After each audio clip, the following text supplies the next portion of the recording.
Om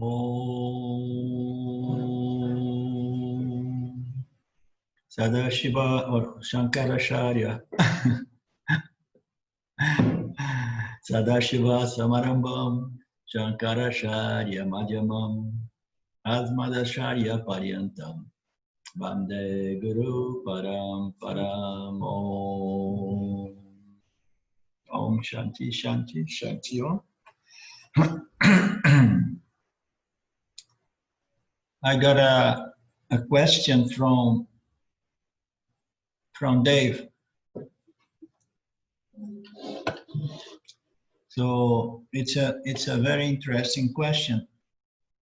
Let me turn off this fan here, because we are getting some noise outside plus the fan. Let me sweat a little bit. Can you hear the noise from outside? No? So the question of David, is it possible to observe or be aware as a jiva? Observe consciousness as a reflection without engaging the five senses. So the question is, so can I really have this experience of the reflection of consciousness on a sattvic mind? So does the jiva, as a jiva, can I observe, can I witness, can I experience that? Can I objectify and experience and know that experience of a reflection of consciousness on my sattvic mind? And the question is an interesting question, because it says, can I do that without engaging the five senses? Huh? So does anybody have an idea? How can we do that without the five senses? Or do we do it through the five senses when we experience bliss or you know, satisfaction or peace and love and so on? When we have this kind of very subtle and sublime kind of experiences, do we experience it through the sense, or we experience it somehow without the sense? I think without the sense. Like I imagine, like when I go to a mountain or to the beach and I just lay there and relax. To me, that's what it is, kind of. I don't know. So does anybody else has something to say about this? Because we know we experience it, huh? We experience Ananta, we experience peace and love and bliss, and you know, on those moments. But I was thinking, do we really experience deep sleep, for instance? That's a different area of Ananta. You know, we're gonna get there because we're gonna have to draw a parallel there. But as you said here, the reflection of consciousness, can I experience as a jiva consciousness as a reflection without engaging the five senses? Can I experience that reflection of consciousness and the so-called bliss or peace, you know, or contentment? Can I experience that without the five senses? What do you think, Mark? I think we can experience it in Nirvikalpa Samadhi, and I think we experience it direct with our unconsciousness, without the use of the senses. Yeah, so that consciousness can be experiencing itself. Yeah, that can be said. That can be said. But the experience of Nirvikalpa Samadhi is not what Dave is referring to when he says the reflection of consciousness. You know, reflection of consciousness is usually, unless I'm interpreting Dave's question wrongly, the reflection of consciousness usually it's a real experience. It's commonly known as bliss, you know, as peace and satisfaction, bliss, contentment. So when the mind is resolved, there is this great pleasant experience of bliss or peace. So that's not Vikalpa Samadhi. That we could call Sahaja Samadhi, natural Samadhi, a mind that is awake, alert, and experiencing this beautiful state, okay, which is consciousness reflecting in the subtle body or in the intellect when the mind is really, really sattvic, really at peace, you know, and then it shines with satisfaction, with fullness, with wholeness, with completion, you know. So that is very experiential. It's experiential, which is different from Nirvikalpa Samadhi. Okay, so the question is, when we have this experience, so do we experience it through the 5 sense organs or not? Because we don't hear, we don't touch, we don't see, we don't smell, but somehow we experience it. How many things are there in the world that we know it is an object of experience because it's happening to me? And it's something other than me that I am experiencing. Therefore, it is an object of experience. So how do I experience those very subtle objects of experience? If I'm not smelling it, I'm not seeing it, I'm not touching it, I'm not listening, hearing, or anything, you know, how do I experience? So I'm just bringing us to this point that a lot of this experience that we have, I mean, we all know the experience of love, for example. Peace and love, and yet it's so fine, it's so subtle that we don't really experience it through the 5 senses. How do we experience it? We experience it through the mind, we experience it through the intellect. That's why the mind in some texts are present as the 6th organ. We have these 5 organs of perception, and then we have the mind that somehow coordinates and integrates these sensations through the 5 sense organs in one single experience. But then there is a field of very subtle experience, such as love, such as peace, you know, that belong to the subtle realm, to the subtle world, you know, to the subtle universe. It does not belong to the physical, material universe that we see things, we hear things, we smell things. It belongs to the subtle, you know. So in this subtle realm of experience, we experience through our 6th organ, which is the mind. And when we have this experience of peace and satisfaction and love or whatever, you know, we have that, we experience it through the mind, because the mind works in the subtle realm as the 6th organ of experience. Does that make sense to you guys? Does it answer your question, David? So how many of those experiences we know, you know, that we have, and yet we don't really utilize our 5 sense organs, you know? Arlindo, can I say something? Can you hear me? Yes? Okay. Yeah. It is very interesting question, and now it's clarifying me, because also I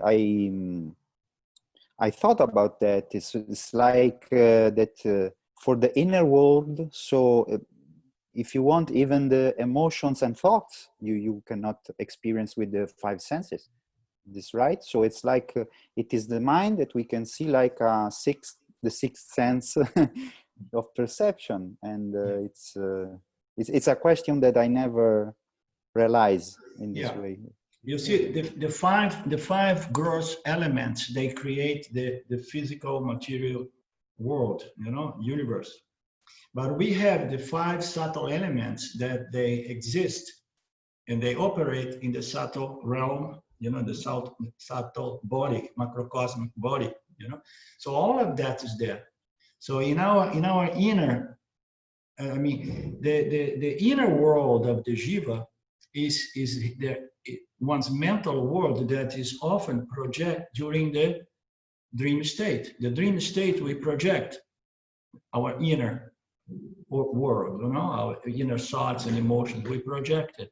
In there we have the 5 elements, but they are in the subtle formation, subtle condition. Instead, we have the subtle elements there, and the subtle elements are going to constitute the subtle world of objects, and we experience everything there. In there, we have the 5 subtle organs of perception, because when I see a tree, when I see a truck, or when I see any other person, somebody talks, I hear.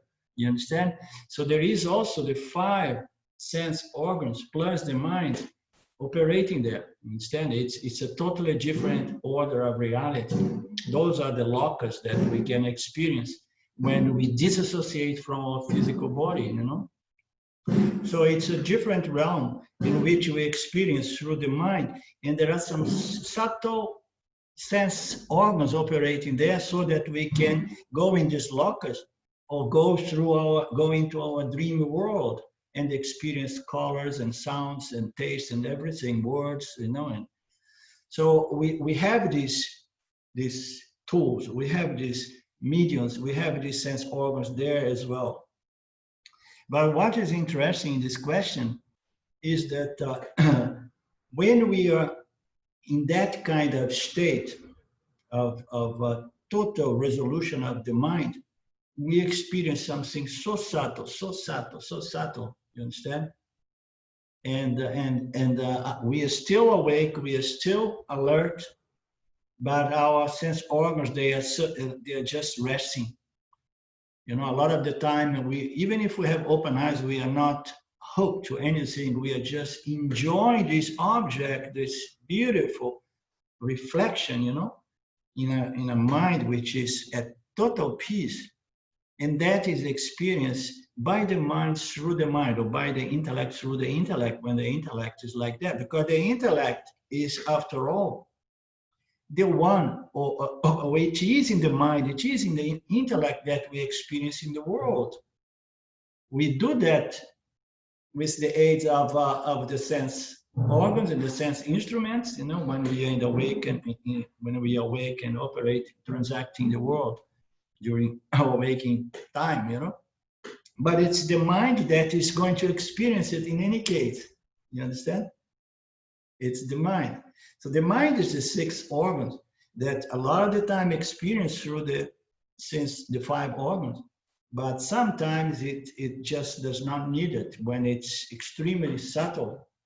But it's also interesting to notice that there are some mystical states in which people hear sounds. People have certain visions. You know, when people go into deep meditation, there are some people that somehow have some visions, hear some sounds, hear some music, you know, some divine sounds. So there is all kinds of phenomena, also very subtle, that happens through these very subtle 5 sense organs in those mystical or extremely subtle spiritual moments, you know, experience. I don't know if you heard about that, or if you have had this experience of vision and hearing sounds and so on.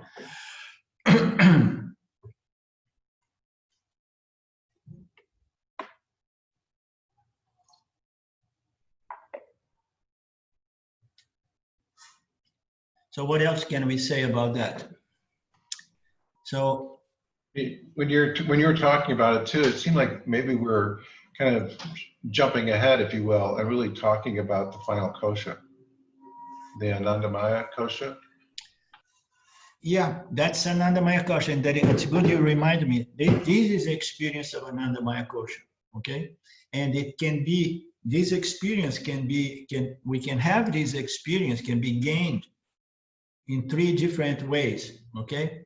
We gain this experience in samsara, through samsara, every time we accomplish something that we want very bad, you know? So when we accomplish something, we have that moment of real satisfaction, real peace. The mind is not under any fear or desire, at least for a short period of time. So transacting in the world, we have those moments of Anandamaya kosha. and the mind is kept awakened and alert.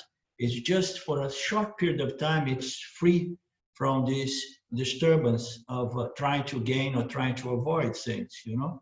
So it's those moments, you know, of Anandamaya kosha during the awakened state, transacting samsara as a samsari. We know that. That's why again and again, and then we say, oh, I got it. So I want to succeed again. I want to accomplish again another desire. I want to do because it was so cool, you know? So this is one way to gain it.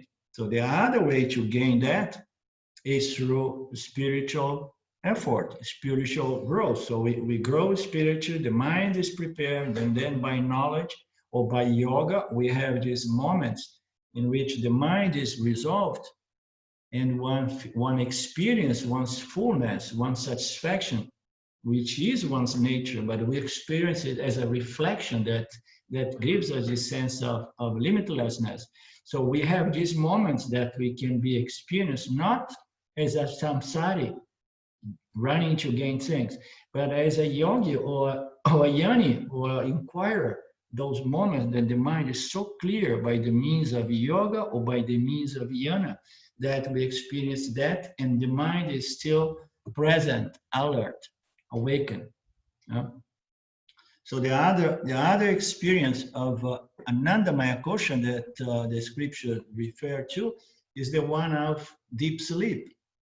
So in deep sleep, we have this experience of fullness, but it's a different kind of fullness. You understand? It's a fullness in the sense that there is nothing going on. There is no duality between the subject jiva and the objects appearing to jiva.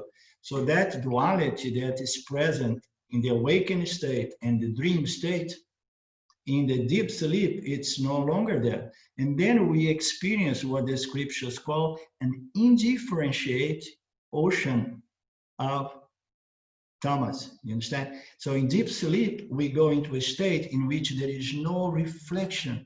There is nothing that really reflects there.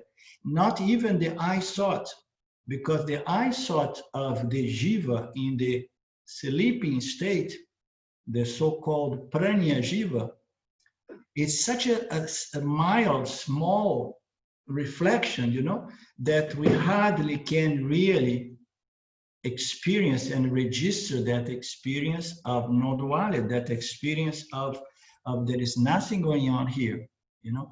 So if we experience there is nothing going on here, there is no duality, and if we come back and we say, and it was so cool, and then what does it tell? It tells that there was really someone experienced something there because we liked it. We would like to go back there again and again, and we only want something again and again if we really enjoyed and appreciated it. Therefore, there was an experience, but it's an experience in which the intellect is off. You understand? There is a certain witnessing, experiencing entity called pranya that is almost in some unsubstantial, you know, it's not tangible. It's almost imperceptible. It cannot register that properly. But yet we know that there is a witnessing experience entity, and the scriptures call the pranya jiva, the one who experienced the absence, or the one who experienced ignorance in the sense that there is nothing to be known here. So what kind of Anandamaya kosha is that? Is a very beautiful, it's extremely important. If we don't sleep, we go crazy after a week or so. It's very important we sleep. We love that experience, but we do not grow spiritually through the deep sleep. You understand? Why we don't grow? Because we cannot learn. Understand? We cannot learn during deep sleep because our intellect is suspended, is off. You understand? So it's a beautiful, it's a wonderful experience of non-duality, but what is the good of it if the intellect is not there to learn something from that experience of non-duality? What the intellect could learn there, see, ooh, there is no subject, object here, yet here I am. That would be a enlightening knowledge to be gained from that experience. But unfortunately, the intellect is not there. So this Anandamaya kosha of the deep sleep is very, very important, but it is helpless in producing or promoting spiritual growth because the intellect is not there to learn anything. You understand? We can learn something that in retrospective, if we get in contact with Vedanta, and Vedanta presents us the teachings about the causal body and the Anandamaya kosha of the deep sleep, and then we can learn something. But on our own, there is no way we can figure out, what was happening there. The only thing I know is that I love it. Every morning, I mean, lately I got into this habit of waking up at 4 o'clock. And then after 4 o'clock, I can only have some naps until 6.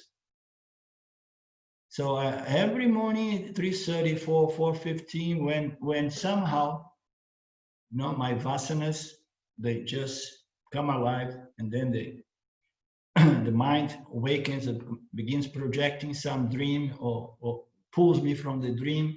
Every morning, when the Vishwa Jiva gets up, the first thing that I think in my mind is, oh no, please, not yet, because it's so good to sleep. It's pleasant. We enjoy it. So, and then I have a small torch, and then I look at my watch there and say, oh, 3:45. So why you woke me up so early today, Come on, Ishwara, So that's the thing. We love it, but it does not help us to grow, but helps us to rest, regenerate, and we love it.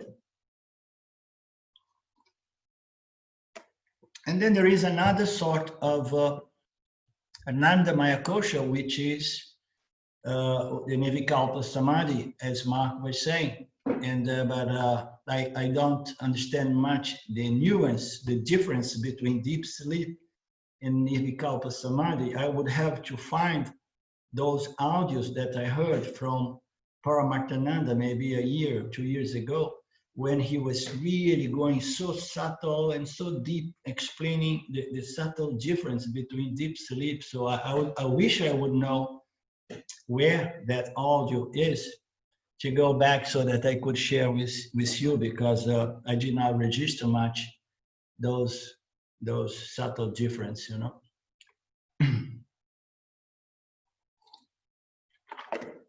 But I can tell that the Nirvikalpa Samadhi is a self-induced sort of deep sleep. You understand that the mind is working into going into this space of silence and experience this huge peace and this satisfaction, and then poof, the experiencer and the experience disappears. That's how people relate this experience of Nirvikalpa Samadhi. And then after some time, the experiencer comes back, okay? So it's a self-induced, it has a huge, much more value than the deep sleep. The deep sleep is automatic. The deep sleep, every animal, every creature, is built in a way that it experiences that, it's just Ishwara puts us to sleep for our own good.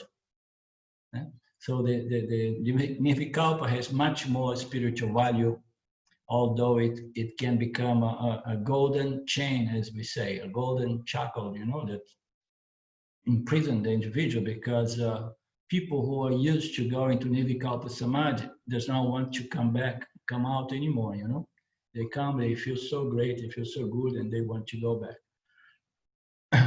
And yet in Nirvikalpa Samadhi, there is no possibility of self-knowledge. And Papaji used to tell us that. Papaji used to tell us that because he had one of his daughters, or maybe the only daughter he had, she used to go to Ramana Ashram with Papaji in those days. And Ramana was fond of her, he liked her. And this young lady at the time, she used to be hypnotized by Ramana's presence, and she would used to go again and again in Vivekachudamani Samadhi, and sometimes she would stay for many hours a day. And it came to a point that Ramana told her, don't go into Vivekachudamani Samadhi.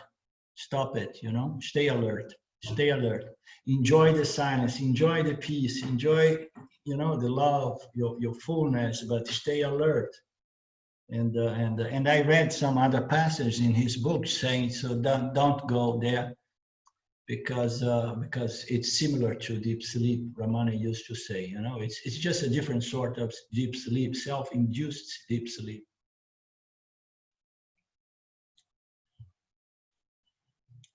So Dave says the five senses distract the mind.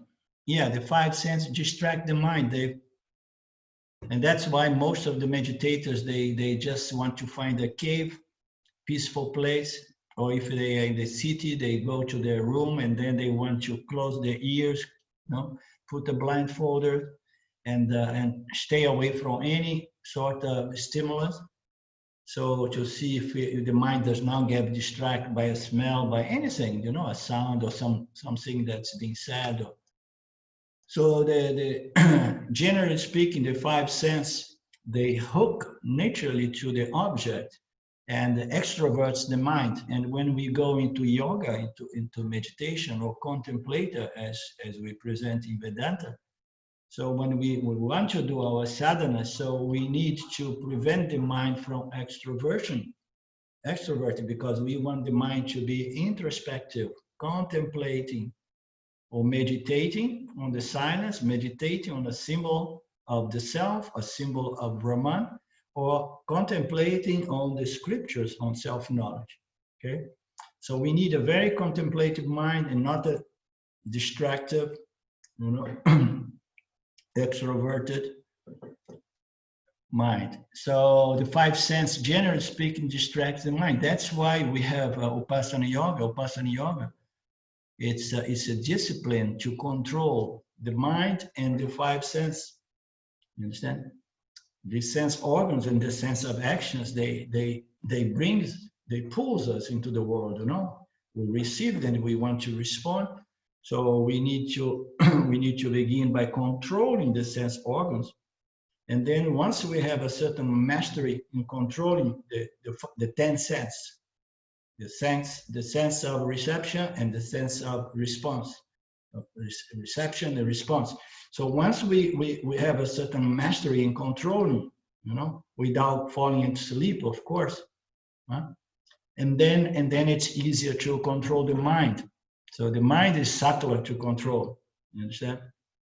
So we control the sense organs through discipline, understanding that the objects, they are not really going to solve our fundamental problems. So, and then we just say, no, I'm not going to go there. No, I'm not going to go there. No, this is my sadhana time, and I want to contemplate. I want to meditate. This is my moment here. I'm staying with my meditation, my symbol of Brahman or whatever, So you just you control the sense organs, the sense perceptions and the impulse to go and stand up to open the fridge, for example, or doing something.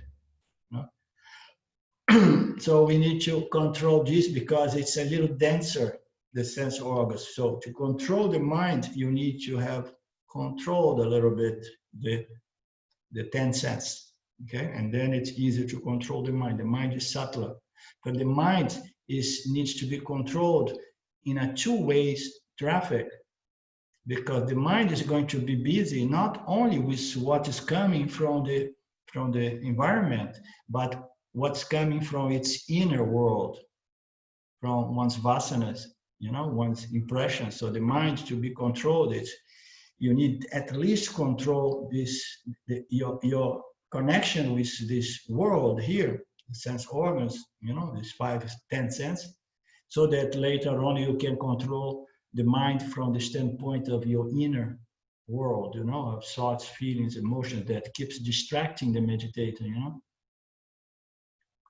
So therefore, the five senses distract the mind, and we need Vipassana yoga. If the five senses are under control, can I turn them off like I do with a radio? So if the five senses are under control, and then they are under control. So and then you can enjoy moments of peace. You understand? Even if there is a sound. So how many times we hear a sound and we don't recognize it, we don't care, we don't register, we don't pay any attention. You understand? So you can be once we have this control, this ability, this discipline of control. So we can be even in a noisy environment, and yet that is not going to distract the mind. You understand why? Because I developed, the control of the sense. So they are properly developed. You understand? So it's a question of discipline. So if the five senses are under control, and if they are under control, and then you are not slaved by them, but you are their masters. You are their master, So you just say, okay, time to meditate, time for this, time for that. So I'm not gonna go there. I'm not going to entertain any of these things coming from outside, from here, I'm just focused here, focus, one-pointedness. So it's the purpose of Vipassana yoga. So then, is that samadhi? Yeah, so if we control the sense organ, and then if we control our inner world of sense, feelings, and emotions, sensations, our inner world, if we have that control, and then the mind, it goes into a certain state of peace, of silence, or a sattvic state of mind. So that is a sort of samadhi. It's known as either sahaja samadhi or savikalpa samadhi, which is a different kind of samadhi from nirvikalpa. Nirvikalpa is when the meditator disappears together with everything. You understand? Savikalpa samadhi is when the experiencer, the knower, is still there, but there is nothing to be experienced. And sahaja samadhi is when there is meditator is there are some experience, but the mind is at peace. Why? Because it doesn't matter. Because this peace is beyond duality, in the sense that it's in spite of duality, in spite of the experiencer and the object of experience. This peace is there because my sense organs and my thoughts and my minds and my emotion, they're at peace. Therefore, let the world be there, let the experience be there, but there is this cool samadhi called natural samadhi, or sahaja samadhi, a natural samadhi. Duality is still there, but the mind is at peace. This is the samadhi that most yanis experience, because the yanis, they are not interested to remove the world or remove the experiencer of the world. The yani just wants to live a life ordinarily, knowing that this world of objects and the medium, the agent of experience, they do not affect, they do not limit me as consciousness. Therefore, let them be there. Let them be there.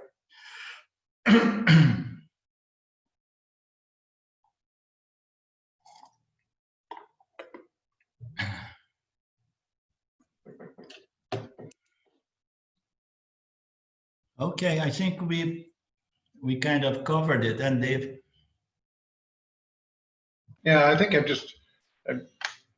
kind of torn. I'm thinking about being goal oriented, being vajasic, and trying to achieve something. Like I feel like when we talk about samadhi, I'm trying to think about well, how do I achieve that? How do I get to that state of a natural samadhi? If you talk about that, and so it feels very goal oriented, and yet at the same time, I've never really get to the point where that the self is fully revealed, and knowledge is knowledge is what is again not obtained, but it's just like everything's been removed, and ignorance has been removed, and all that's left is knowledge. And I still feel like I'm like understanding, but so close to that spot, but not there. And that's because I'm thinking of it as a goal or a place or something where I'm trying to obtain, and I have to let go of that notion of trying to obtain that.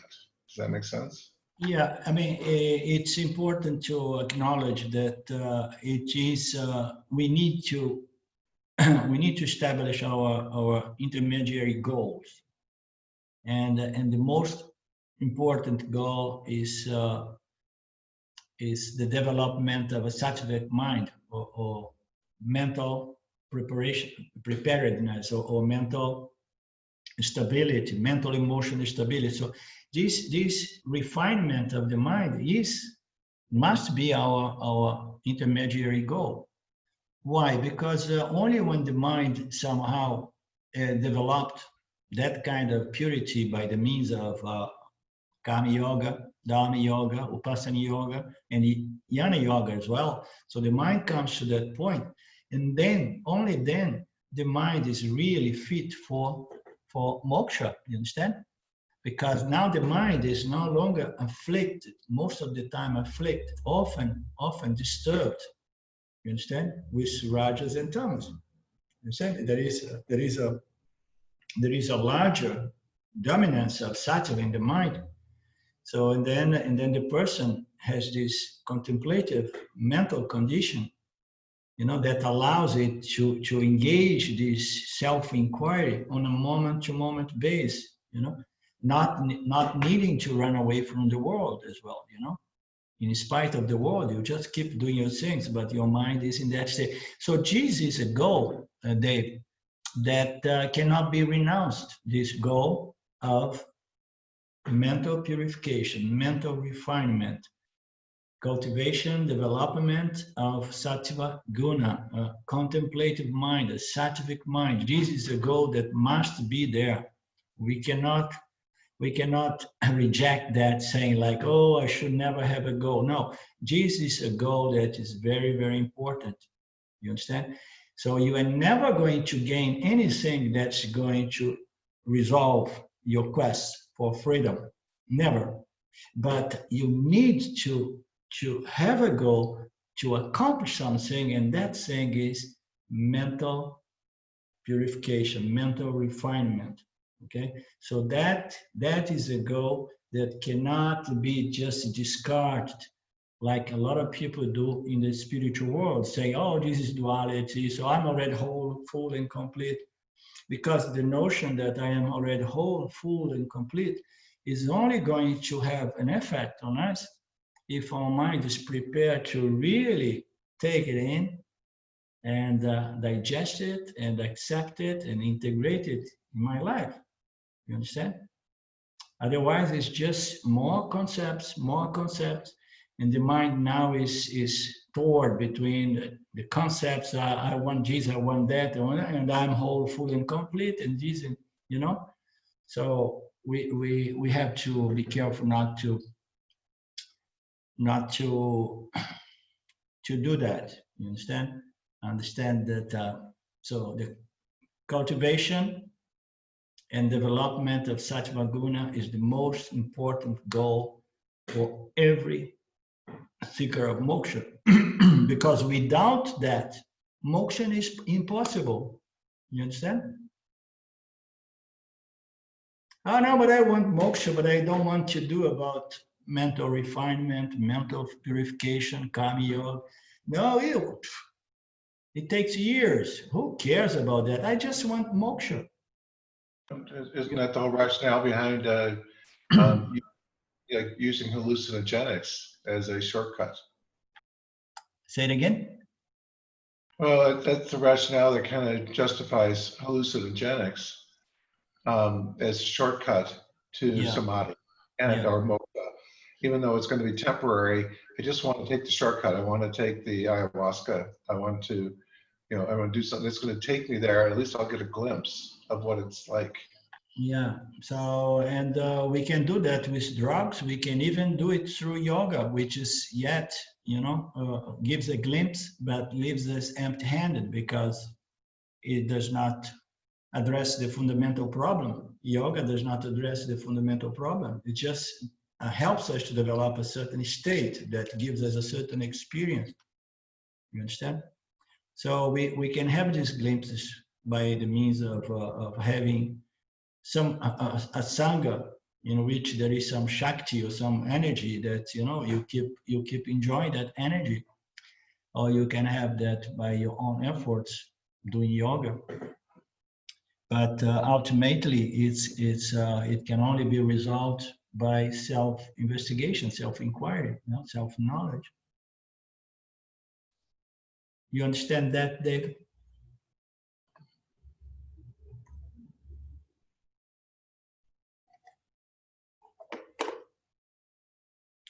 Your mic is closed. Your mic has been closed for the past few seconds.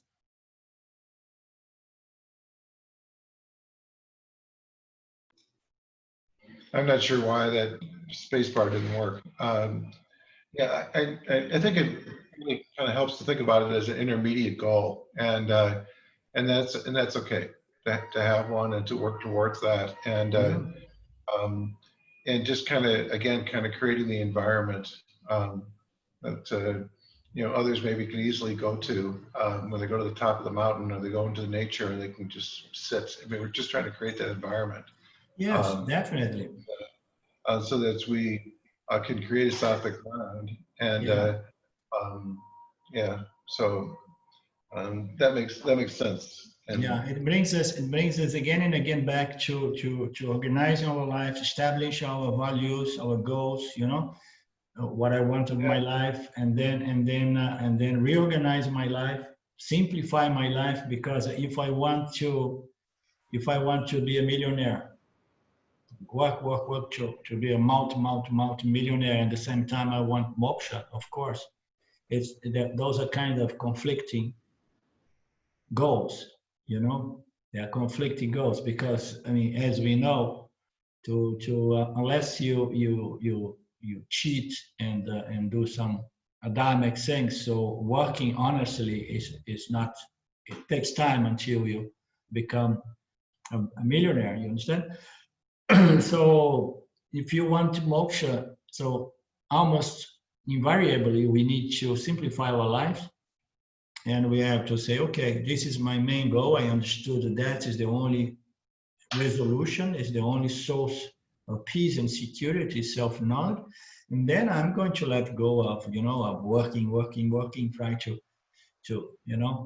get all these other material accomplishments. I just I reduce everything. It is what I began doing when my process began many years back. And the first thing I thought to myself is I need to get rid of this restaurant, because to run a successful restaurant, it was costing me peace of mind, and it was costing my physical health as well, mental and so on. And at the same time, I was very hot with this spiritual fructification of my 30 years of effort. So I had to say, okay, so what am I going to do now? I have to sacrifice this restaurant. I have to sacrifice my pension, my comfortable old age, And to me, it was clear. My clients in the restaurant, people who were for 10 years going there, and I was always there, making sure that everybody was feeling special and being the sommelier and welcoming them. Some of them, when they realized that I was passing it to someone, they couldn't believe it. They say, wow, but this is your life, man. This is your future. You build it with so much hard work. So how are you going to walk away from this? I mean, nobody would understand that. And to the eyes of everybody, I was going crazy, So I almost did not tell anything. I just made my move without saying anything. I did not say goodbye to any of my customers, except one or two that heard. I just want to leave by the back door, because I knew people would not understand. But it's the first thing that we have to do is what downsizing and simplify my life, simplify, because my goal now is spiritual growth and moksha, because I only see value. The real value is there. All the other accomplishments, they start just losing value, you know, and confront.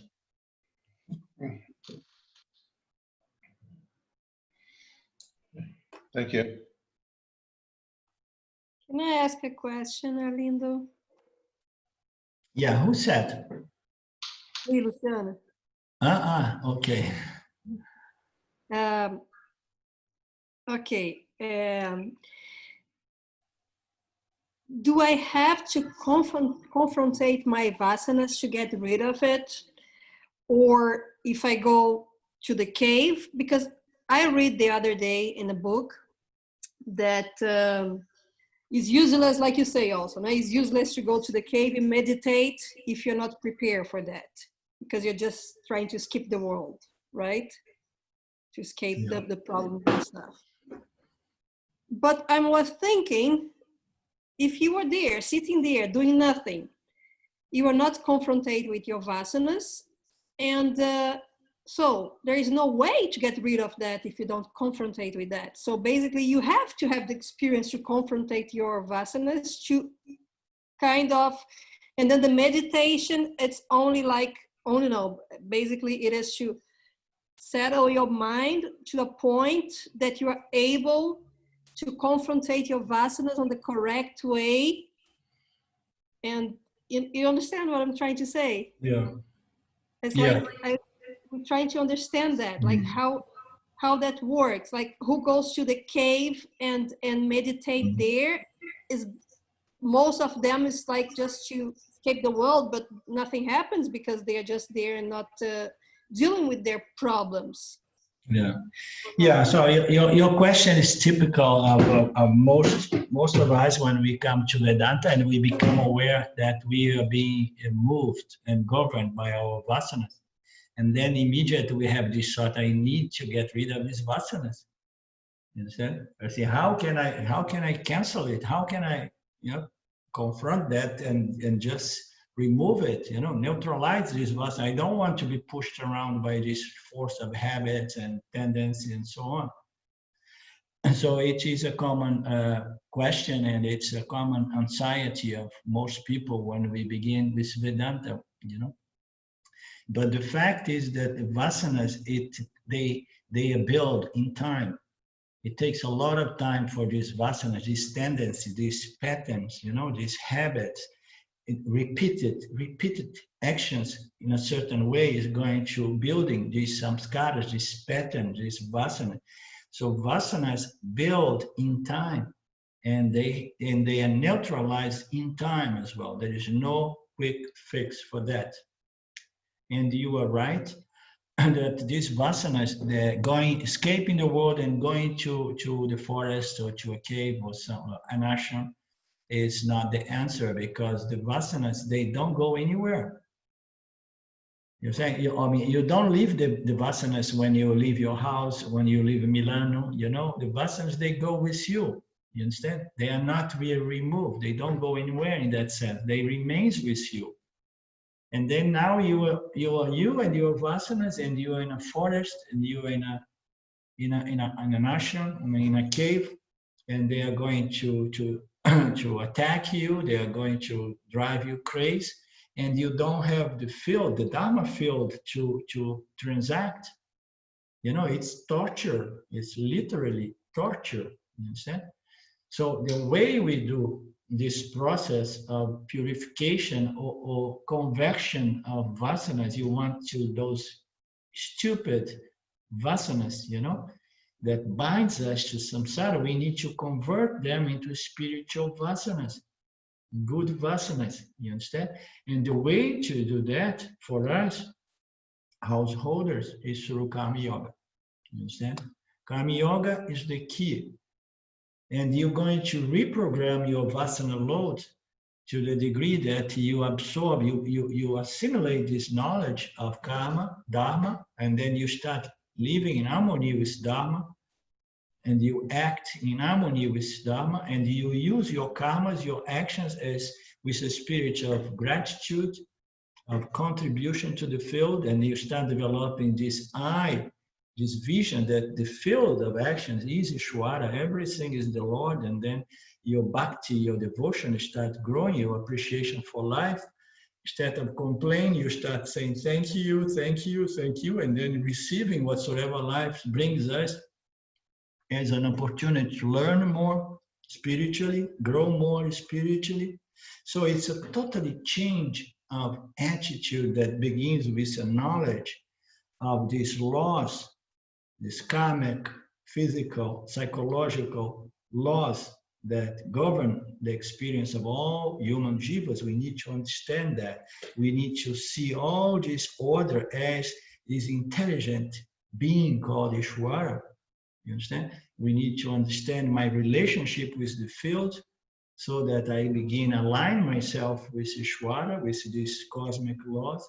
I begin living in harmony with the other creatures, the other beings, my neighbors, and so on.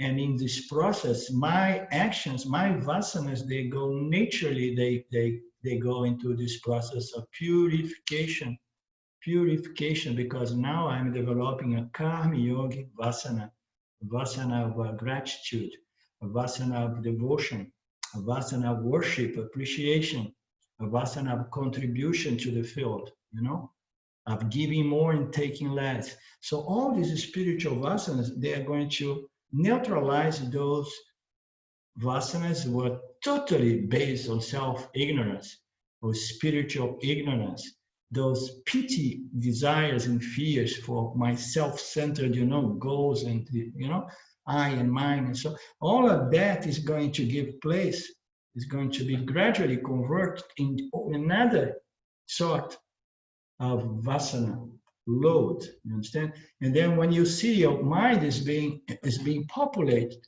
by the spiritual vasanas. So, and then we have the spiritual vasanas working for us. The effort then is much less. You understand? Because I have some spiritual knowledge already properly planted in my causal body. And then when the causal body provides me thoughts, most of these thoughts begin, so they are good thoughts that brings me closer to my moksha, rather than those, you know, self-limiting, you know, negative thoughts and feelings that comes in my mind that binds me more and more to stupidity, to samsara, to bondage, you understand? So there is no other way, you understand? Even the yogs, they tend to say that the yoga is a great purifier of the mind and it burns vasanas like crazy. And this is an eternal discussion between the yoga crowd and the yanis. Because the yogs say, when you go to Nirvikalpa Samadhi, you can stay for as long as you want and you exist, but your mind is suspended, everything is suspended, and what keeps all these vasanas alive is our engaging, interacting, embracing them and acting upon them. So therefore, the yogs say, so when you go into Nirvikalpa Samadhi, you stop feeding on those vasanas, and then the vasanas begin dying of starvation. That is the logic, you understand? But if Nirvikalpa, to develop a vasana for Nirvikalpa Samadhi was something that you could do in 1 month retreat, I would say go for it.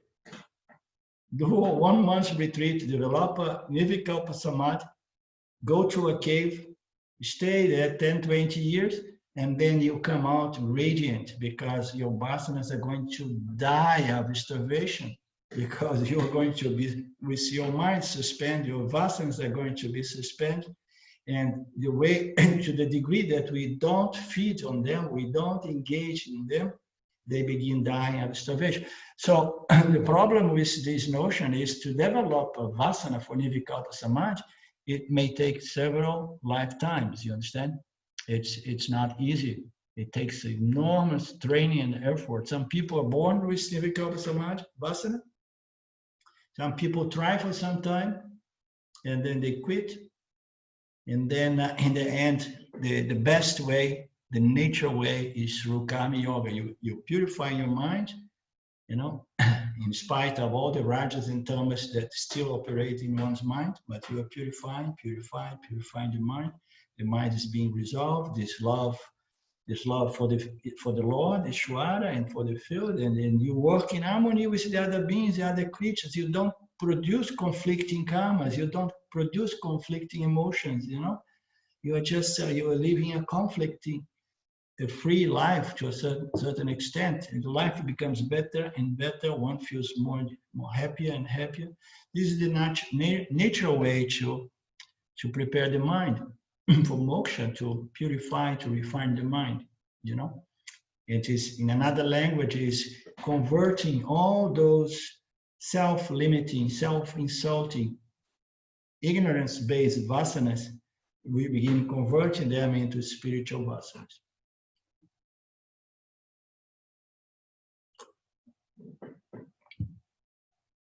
Again, there is no shortcut about that.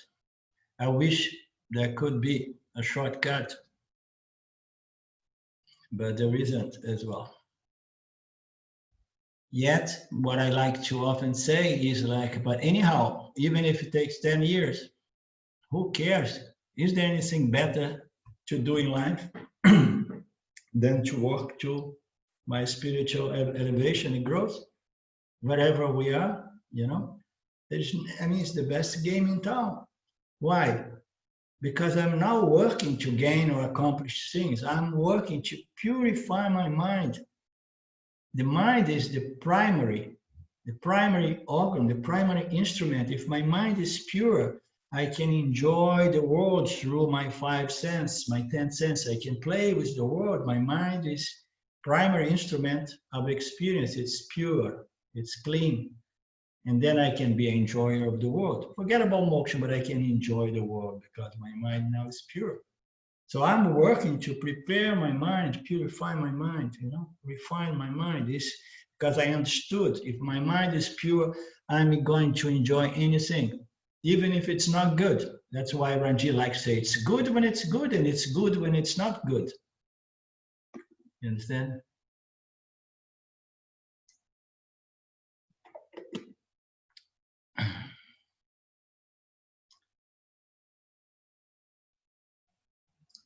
Anything else, David?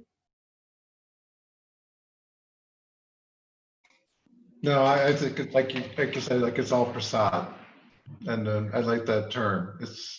I think about that, and it's all prasad, and I used to think of that. Yeah. Prasad as only being that, you know, the food that is offered, you know, before the service, and then offered to the deity or whatever, and then and then after the deity has consumed it or has been, we offer everything first to God. And then whatever, you know, and then what we take then is what, you know, God gets back to us again. So the food is kind of it's always a symbol of prasad, and it's all good. You know. Yeah. So yeah. Good. To take everything as prasad is a sign of great spiritual growth, you know, because to take as a prasad is easy when the prarabdha karma is favorable to our likes and dislikes. When the results of the karma is against my likes and dislikes, you know, that they are unfavorable results. And that's the test, you know, to take it with a proper attitude that say, thank you, Lord, you know. I mean, it's good. I mean, if it's suffering, if it's pain, you know, it serves its purpose, I'm sure, because I understood this order. I have a knowledge of Ishvara. I understood Mithya. If there is suffering come, if there is pain, if there is death coming, I know, I understand that this order is perfect. Whatsoever is coming, it's coming to propitiate my spiritual growth. And I grow to the extent that I receive it with that kind of attitude, you know, that, okay, thank you, Lord, thank you, Lord. It takes a lot of spiritual maturity to take this adverse circumstance as prasad. Okay. Right, Karen? I'm going to say thank you, and Yes. Thank very you. good. Thank you. Thank you for your question. In the name of the group, I'm thank you. And that's great, and let's keep the questions coming. And so this is very valuable. So thank you so much. So, All right.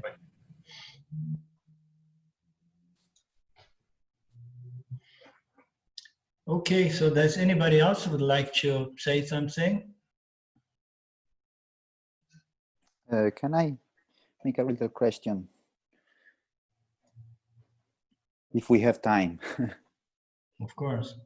Yes, I always think about correspondences between, between Vedanta and other spiritual ways, other religion.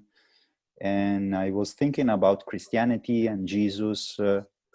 How is he other religions, or now in the specific, my question is about Jesus, because I was thinking that Jesus maybe can represent the Sattva principle, or it corresponds to Ishvara or to Brahman. Is Vedanta say something about that, or? Well, I mean, I don't know if, I don't think so. I mean, Vedanta, it's a revealed body of knowledge, it's revealed. I mean, my understanding is that most of all religions and the spiritual philosophies, they are all based, they have their roots in the Vedic spiritual body of knowledge, So if you're gonna find things in common between this Vedic culture, if you're gonna find something in common, is something that somehow came out of the Vedas. It was as if extract from the Vedas, because the Vedas is the original, manual, spiritual manual revealed by Ishvara, by consciousness to the rishis. So it's very profound, and it has the entire rainbow of spirituality. It begins from the very, very basis of rituals and doing things to gain things in the world materially, and how to behave. So when we look at other religions, you see a lot of those structures of behavior, conduct, how you have to conduct, you have to respect this, don't do this, don't do to others what you don't want to have done to you. You find these principles in all religions, you understand? But it's difficult to see any religions that presents the logic to back up all these conduct norms, this structure of behavior. So you don't find in the religions much of this logic to support those mandates, the 10 mandaments or whatever, So you don't find the logic. So when you come to Vedanta, and then you become a Kami Yogi, and then you have the Dharma being present to you, but you have the logic explain why we should follow Dharma and live in harmony with the rest of the creation. Understand why we should not live from the standpoint of mine, I and mine, me, and so on. Because when we have the logic, we understand that by living a self-centered lifestyle, I am just digging a hole, and I'm declining. I'm going to suffer more and more. I'm hurting myself in the name of self-gratification, immediately pleasures, short-term gains, and so on. So when you understand the picture of Kami Yoga, and then you say, okay, now it's not a question of do this, not do that. Now is I want to do this and I don't want to do that, because I know if I keep doing this, I'm just dragging myself down and down and down and down. Therefore, now I have this power to confront these tendencies, which is not coming from the authority that says, don't do this, otherwise you're going to burn in hell. You understand? And do that to get a piece of real estate in heaven. So it's not based on authority that's saying anything. It's based on my understanding. You understand? I understood. Now I understand why Dharma says, so don't do this. I understand. And I understand because I know what it does to me. And I know what it does to the other, this self-centered attitude. I know what it does to the environment. We see what we have done to our planet. You understand? So now I understand, because finally enough, I got in contact with the Vedic culture that maps up the entire spiritual knowledge. So to try to get some parallels between these religions, I'm not the best person to talk, because I'm not one of these guys that explore different kinds of ideologies or spiritual philosophies or anything, and then seeing which are the things that are common. No, I don't. I never explored that, you know. But when we look into Christ, so there is even an expression of Christ consciousness. So it's pointed to Christ consciousness or Buddha consciousness, you know. Those are symbols. So what is the difference as well between these guys and the Vedic culture, you know, or the religions that somehow they came from these people, you know, is that these religious spiritual structures, such as Buddhism or Christianity, you know, they originate by a person. You understand? They come out of a person. And the difference between Vedanta and these religions is the Vedanta or these Vedas, they were not originated by any person. You know, there is no Christ, there is no Buddha, there is no anyone of those heads of this religious organization. It's nobody takes credit to say this is my Vedic teaching, my Vedic knowledge. No, it came from Ishvara. Understand? It's an impersonal, it's revealed knowledge. It's a knowledge that is there, and then it's revealed for the sake of the jivas, you know, for the human jivas. I know it does not really go, but I can tell you one thing: it's not a good idea to have your mind trying to compare Vedanta with this philosophy or that philosophy, to see what it is common, what is not, where there is a contradiction. It's not very productive to do that. That much I can tell you. Okay. I would like to say something about that. I'm not very talkative today, sorry. Because exactly about that, when I was in India, the ashram there at Dayananda, the Swami TV says something about Jesus that touched me so much. And he said, look, the most famous example of a self-conscious person was Jesus.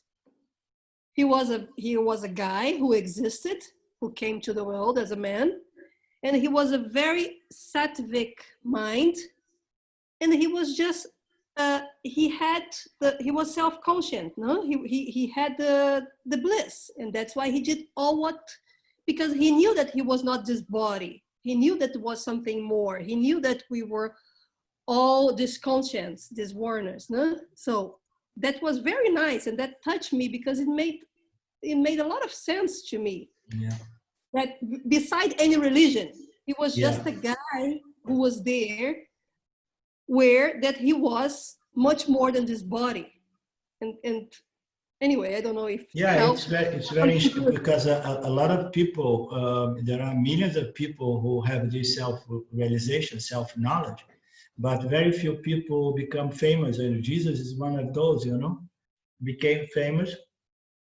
Although his teaching was not very sophisticated, because he was not educated by the scriptures, as it seems, you know, and he had this relationship with the Lord, and his trust was so much so that he knew where his karma was taking him, you know, and he was a young guy, and he knew that, you know, speaking his words, he's speaking his mind, being straightforward, you know, and telling the truth was probably going to bring about his death, but yet he kept accepting whatsoever the Lord was going to bring to him. And then there are this final passage when he comes there, when he begins being tortured on the cross and so on. There is a moment that he starts doubting, oh Lord, you know, so you forget about me here, you know. So what's going on? So I did everything for you. I have been, you know, speaking my mind, and my mind, your mind is one, and so on.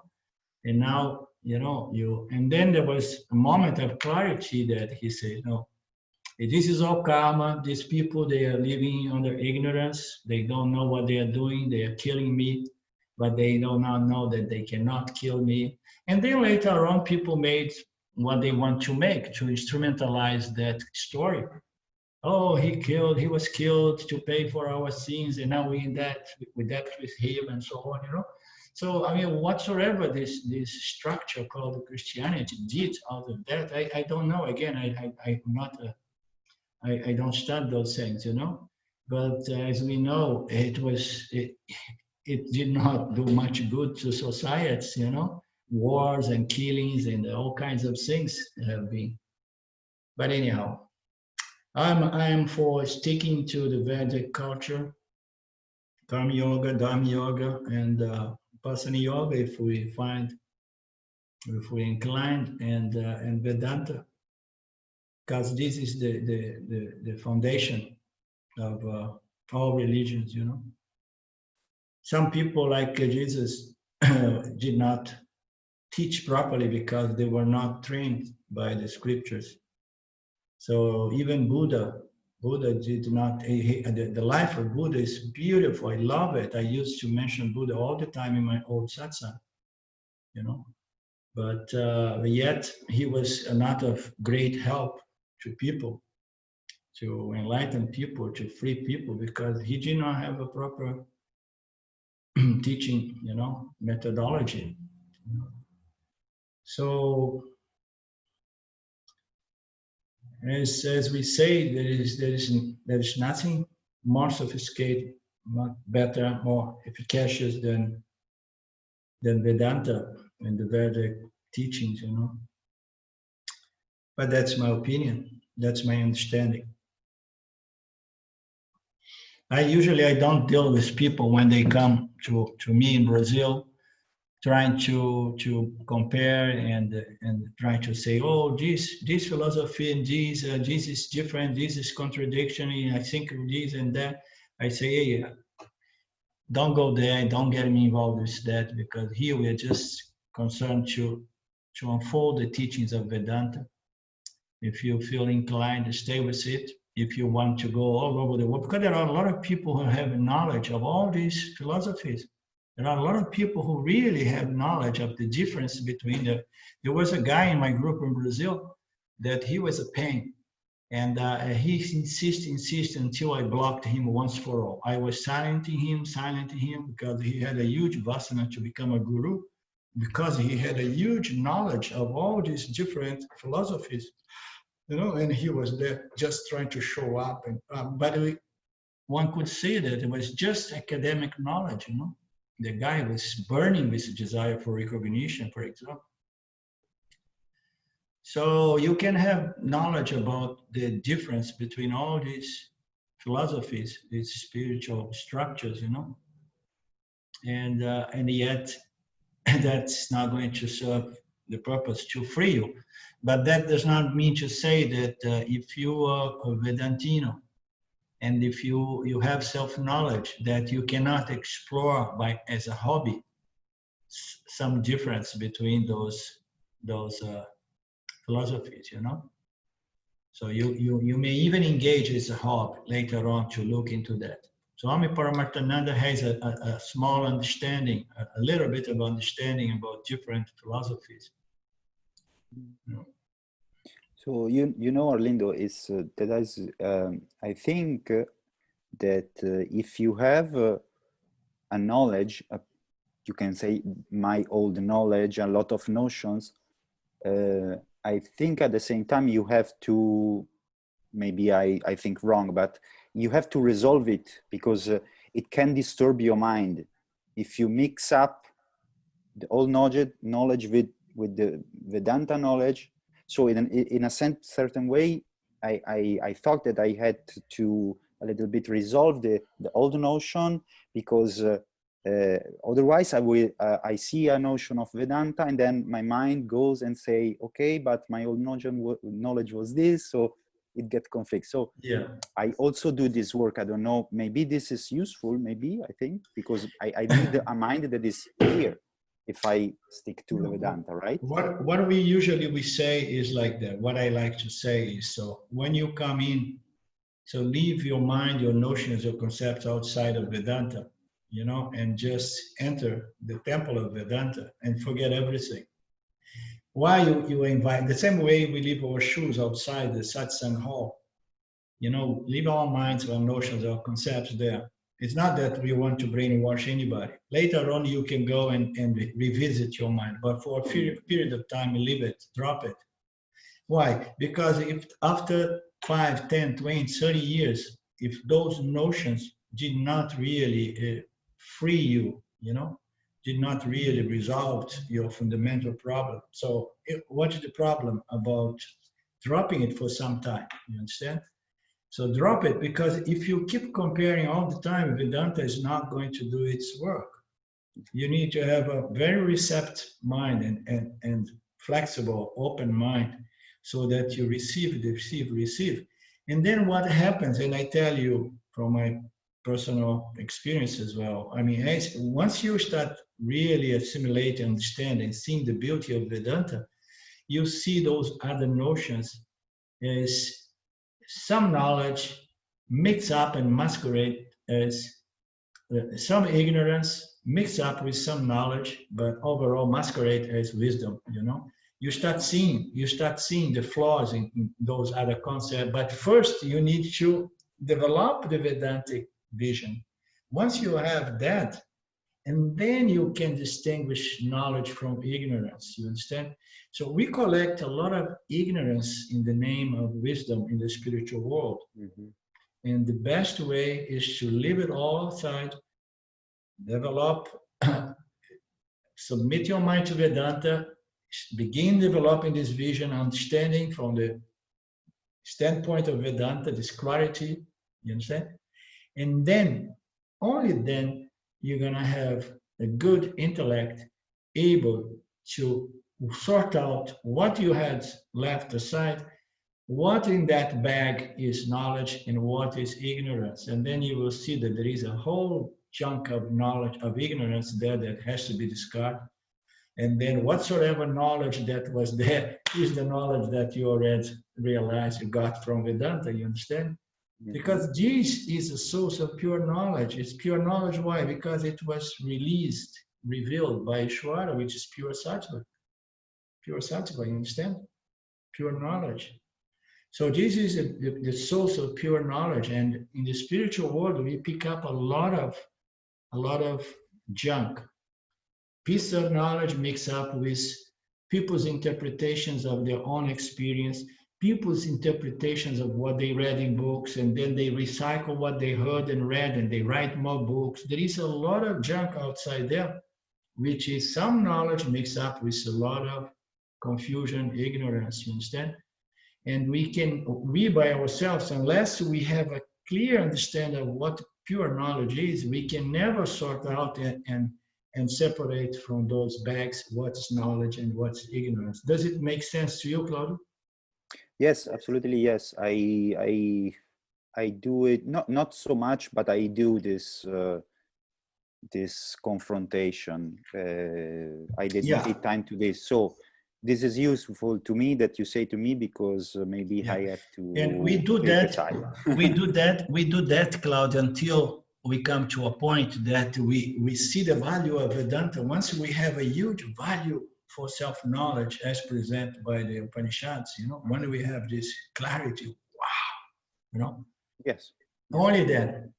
And then you see it.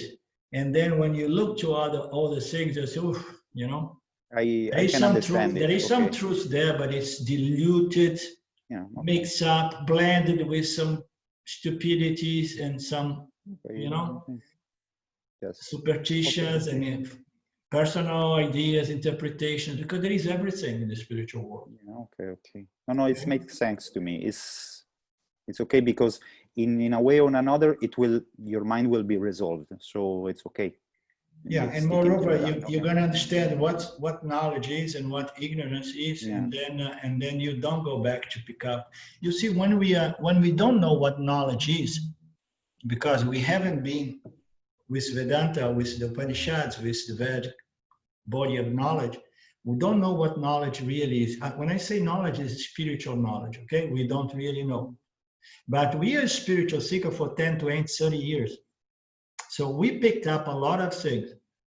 Yeah. And we, with our best intentions, we picked up a lot of knowledge and ignorance binding together and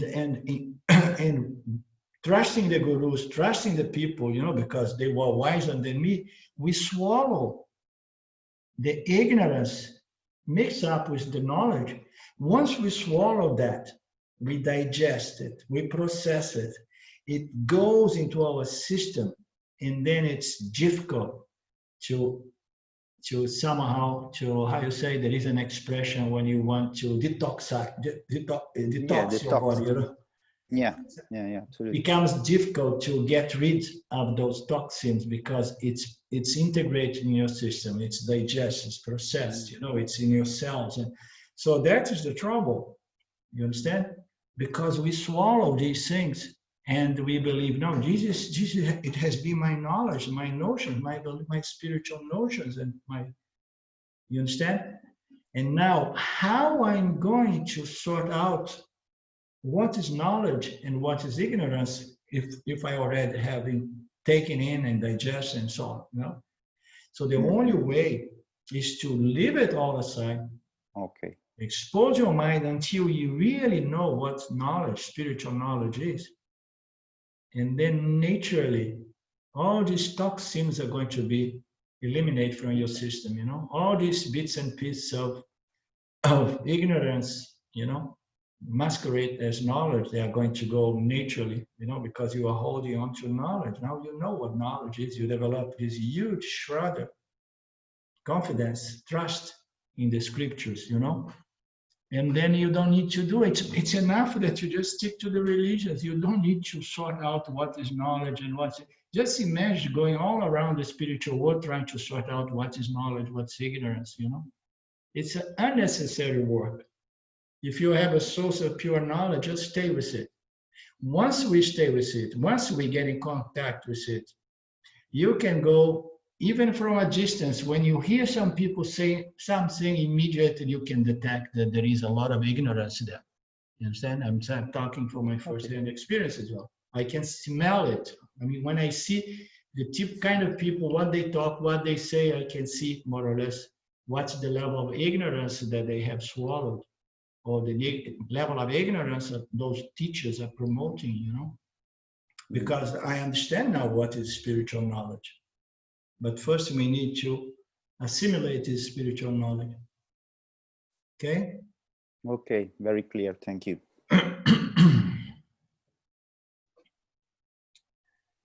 Om Purnamada Purnamidam Purnamudachyate Purnasya Purnamadaya Purnamevavashishate. Om Shanti Shanti Shanti. Thank you, Lord. Thank you, guys. We meet again. Much love to all. Thank you, Arlindo. Bye-bye. Thank you. Thank you. Thank you. Thanks, Ciao, Arlindo. ciao. As always, a lot to digest. Huh? Yeah. Thank you. Enjoy it. Ciao.